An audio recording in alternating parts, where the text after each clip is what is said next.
What is going on, everybody? Today we're at the shop, we're with the IS300, and today I have a very special video for you guys. So if you guys have seen my 5 things to look for when you're trying to purchase an IS300 video, I listed off a lot of oil leaks that can happen over time. Today I'm going to be showing you guys how to fix pretty much 90% of all the oil leaks you will ever have on an IS300. That being said, we're not going to be touching this old girl. She's perfect. I've done all of the maintenance on it. She is bone dry on the outside, the cleanest engine bay I've ever seen. Perfect. Unfortunately, I can't say the same for this one. So this is my friend Maritz's IS300. You can see it's a super nice aqua. I think it's a BMW color, but she got it custom painted and it looks absolutely amazing. It looks around everything because this thing is pretty much leaking out of every single orifice that an IS300 could leak oil out of. So today I'm going to be showing you guys how to fix pretty much all of the usual leaks on these things. So let's get into it.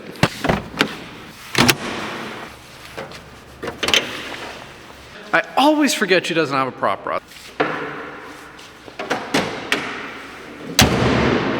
You guys better not let me forget this. So as we can see, these covers right here are completely soaked in oil. You can see right here where the splits are, right down there. It's all super oily. That usually means the cam seals and or VVTI seals are leaking.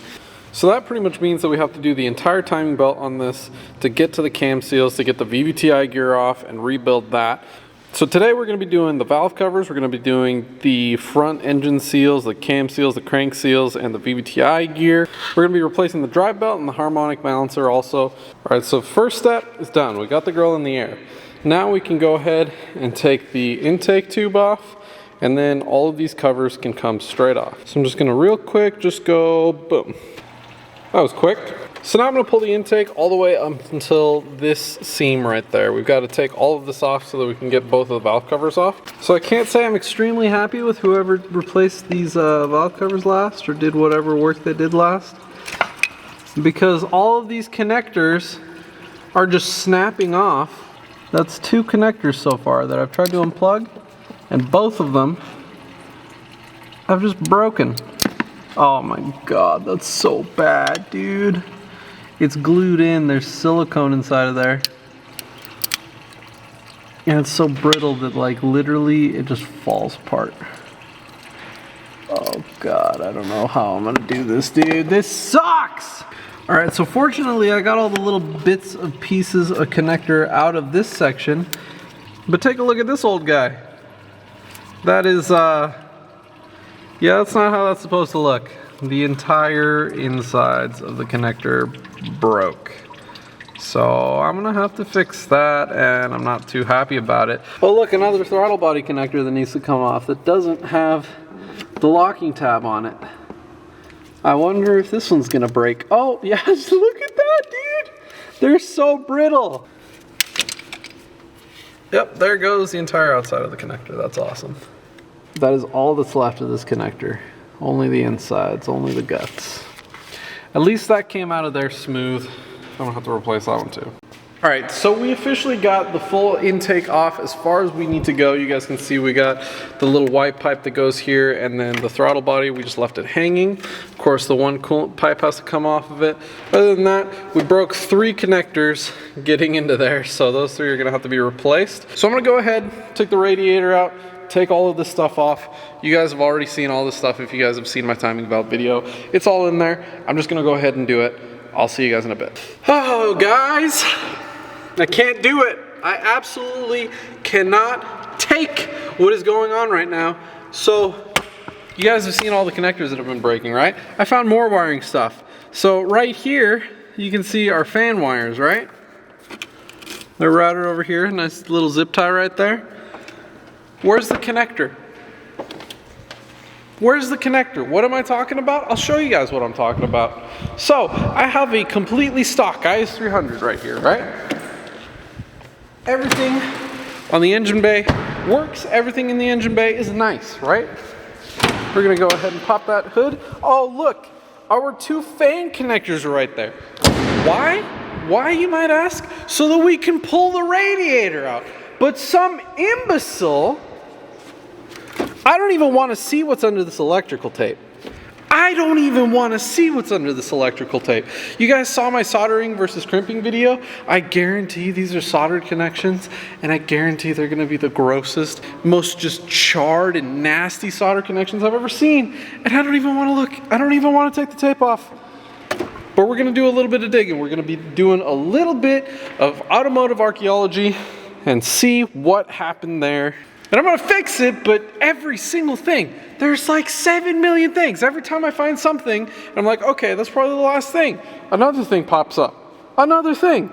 Dude, I'm never gonna finish this car. I'm never gonna finish this car. Okay, I'm gonna go ahead and start seeing what's inside of this electrical tape. It's not gonna be awesome, I can tell you that much. If anything else that I've seen on this car is an indicator, this is not going to be great. Oh yeah, insulated with only electrical tape. Love that. Heat shrink is not that expensive, guys. Heat shrink is not that expensive and not that hard to use. Dude, there's so much garbage on this.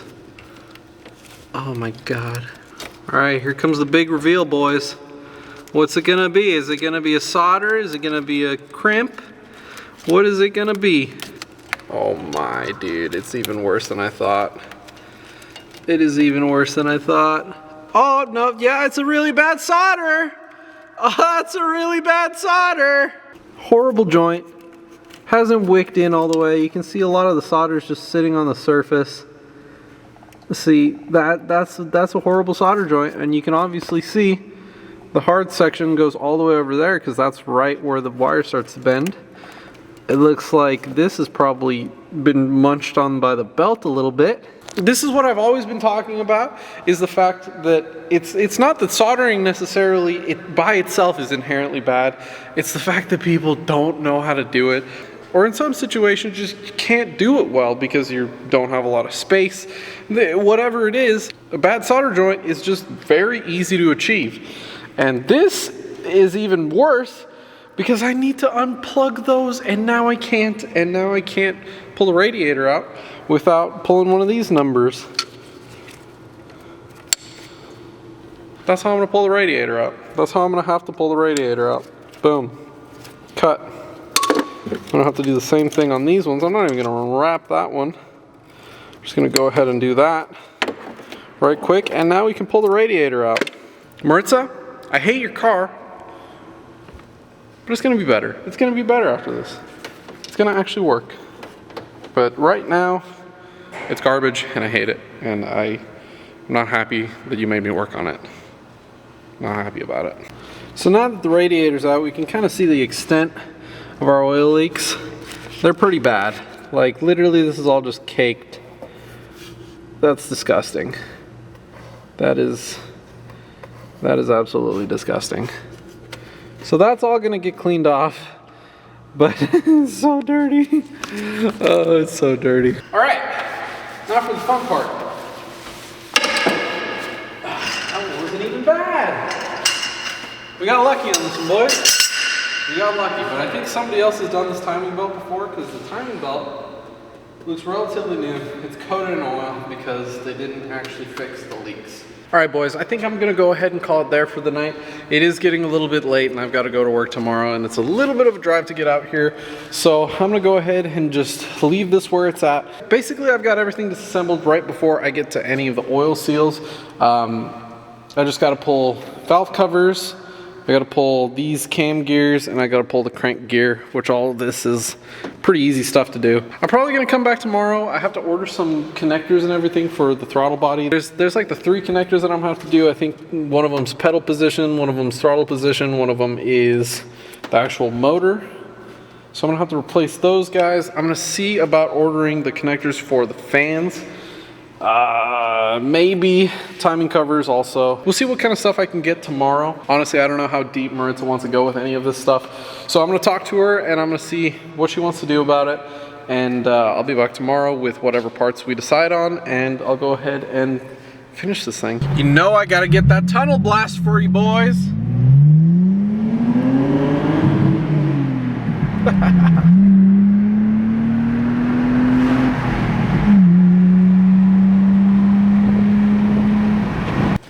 All right guys, it is day 2. We are back in the shop. We are back to working on Maritza's car. So yesterday you guys saw we broke a bunch of connectors, got pretty much the entire thing torn down and cleaned. Now we're going to tear down the rest. We're going to pull these cam gears, we're going to pull the valve covers, pull all these coils, we're going to do spark plugs on it.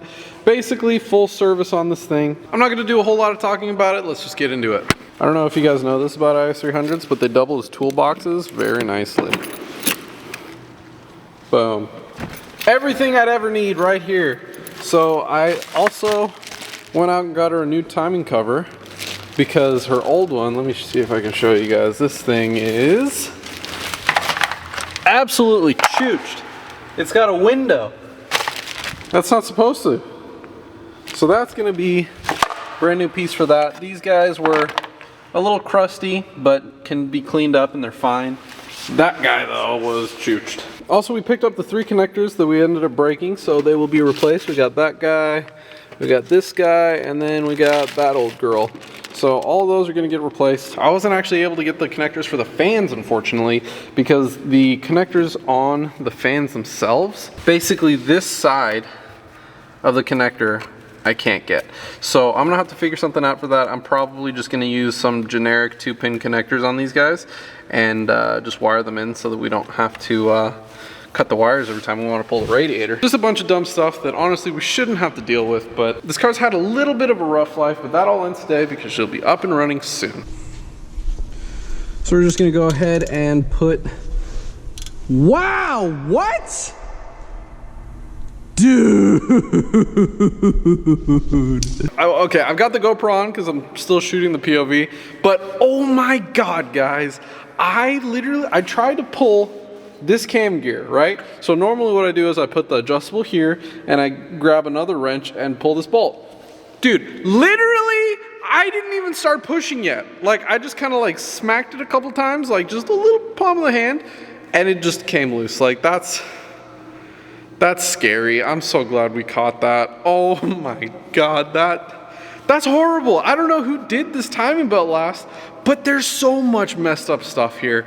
Like, that's a very important bolt. If that came loose, that's an engine. So we're super lucky that I'm working on it and I caught it. So we were getting to one of the most important parts of doing these jobs on a 2JZ, and that is the VVTI gear rebuild. Now the annoying part is that when you're replacing all the seals on these things, you think cam and crank seals are the ones that are leaking, you know, so you do the timing belt, you do cam and crank seals, but then you still have a leak afterwards. That's the thing.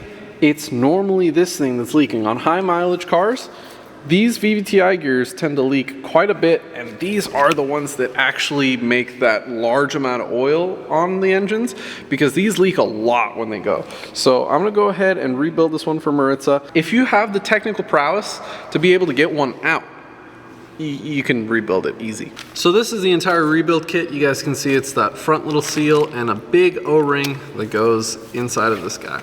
So to start rebuilding it, we're just going to go ahead and pull it apart. Now when you're going back together, you're going to want to make sure that you line it up the same way that it was before. As you guys can see, that little drain hole is right where that recess is. There's only one non-threaded hole on this entire assembly. Just make sure that hole lines up with this notch on the front side of the pulley and you'll be all good. Our pulley can come apart, but these are not usually the easiest things to come apart. What I usually like to do is get a socket, and we're just going to go ahead and stick that inside of this bottom piece, and then we can just tap until it comes off. Boom, 2 gears, and right here, right here we can see where it was leaking from. That is the worst one I've seen to date. So you can see right here, that is just a hole in the O-ring where this is supposed to have an O-ring, and there's no O-ring in the groove. Well, it is there, but it's hard, and if it's hard enough to crack like that, then it's not really doing a whole lot. All right, so now that it's all clean, we can go ahead and start assembling it. You guys can see this little piece, how it's got that shoulder. That's meant to sit in that little bore. So basically, what we're gonna have to do, there's one flat tooth on this guy, just like there's one missing tooth on this guy. So we're just gonna have to go ahead and line those guys up just like that, and that just falls right into place. You can see the shoulders going in. Now we can flip that guy over, and do the same thing. There's one missing tooth here, and there's one extra tooth up here.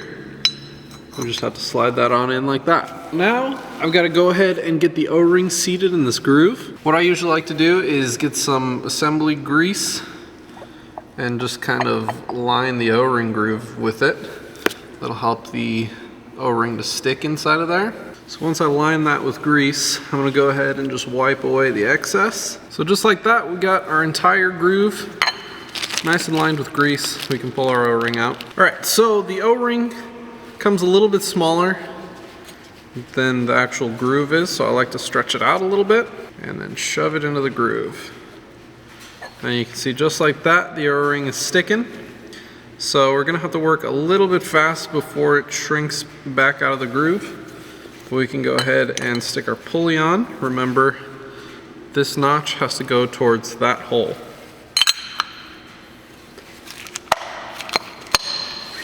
Just like that, we can put our bolts in. And I like to stick a little bit of blue Loctite on our bolts. Oh my, that was so much. So that is a rebuilt VVTI gear. Alright guys, so I just successfully torqued both of the cam bolts down. Now the valve covers are going to be good to go on. I'm pretty much just going to throw everything back together. Like I said, you guys have probably already seen my timing belt video. If not, you can go watch that to see how everything's put back together. That's the brunt of it. So I'm going to go ahead and get some spark plugs in her, get everything else situated, get her running tonight. So I'm going to cut back to when this whole engine bay is pretty much assembled.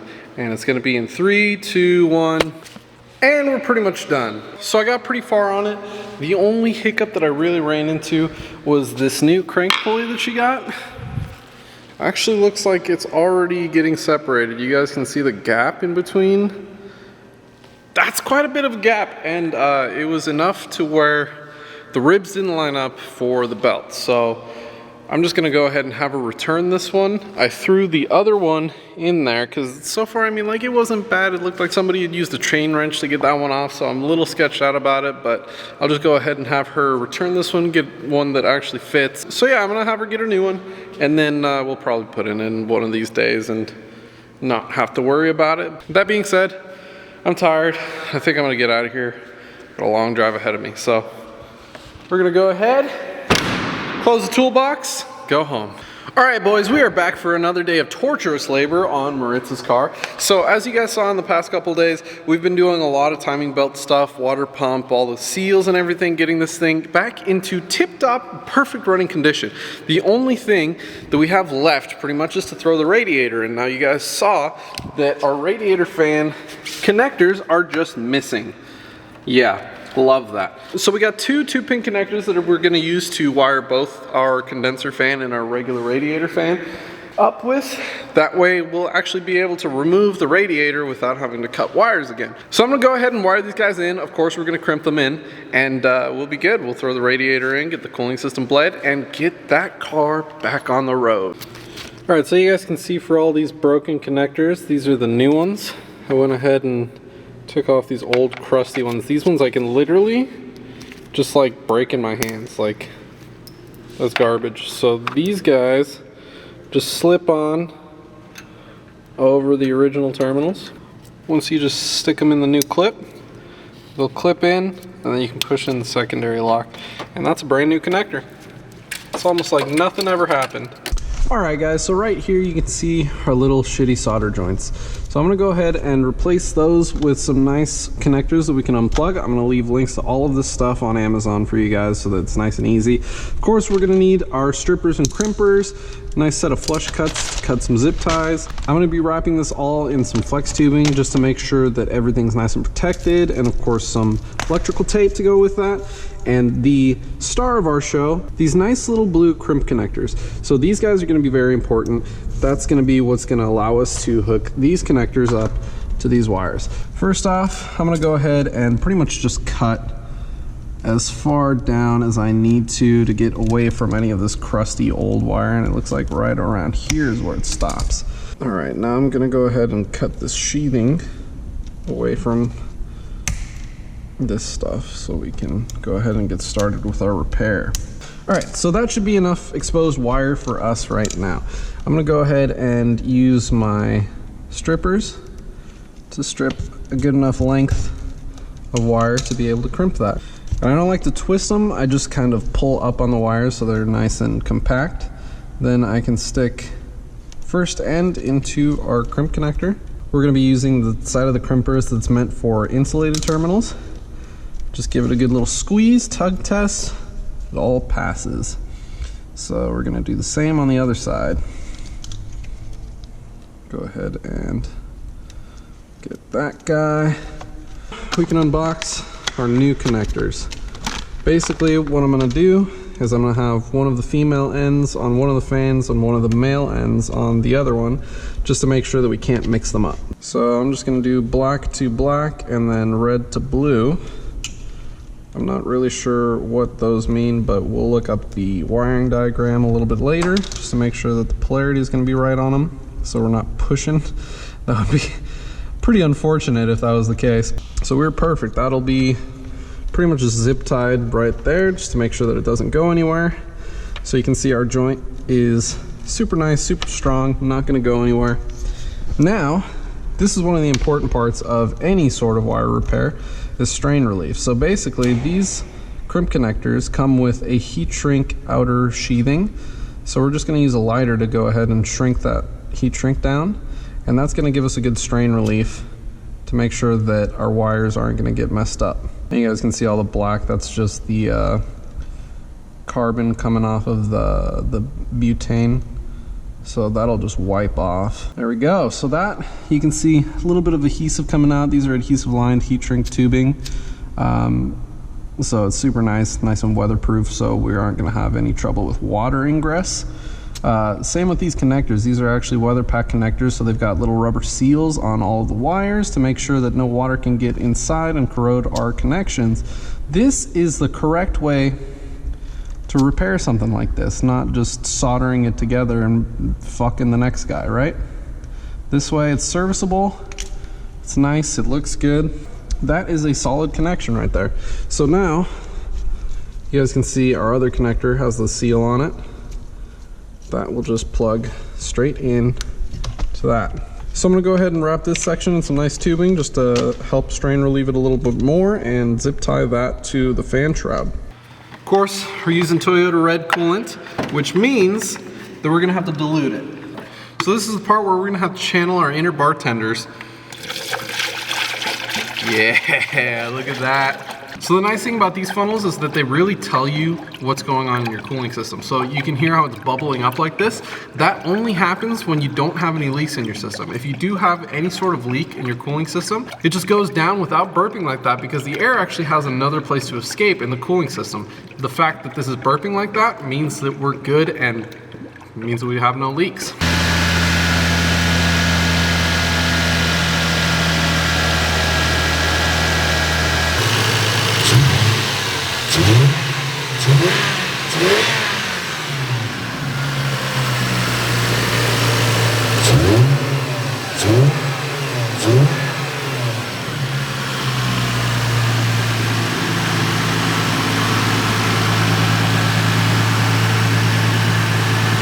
All right, boys, after 3 long, grueling days of working on Maritz's car, we got it running perfectly. You can hear it sounds nice and smooth.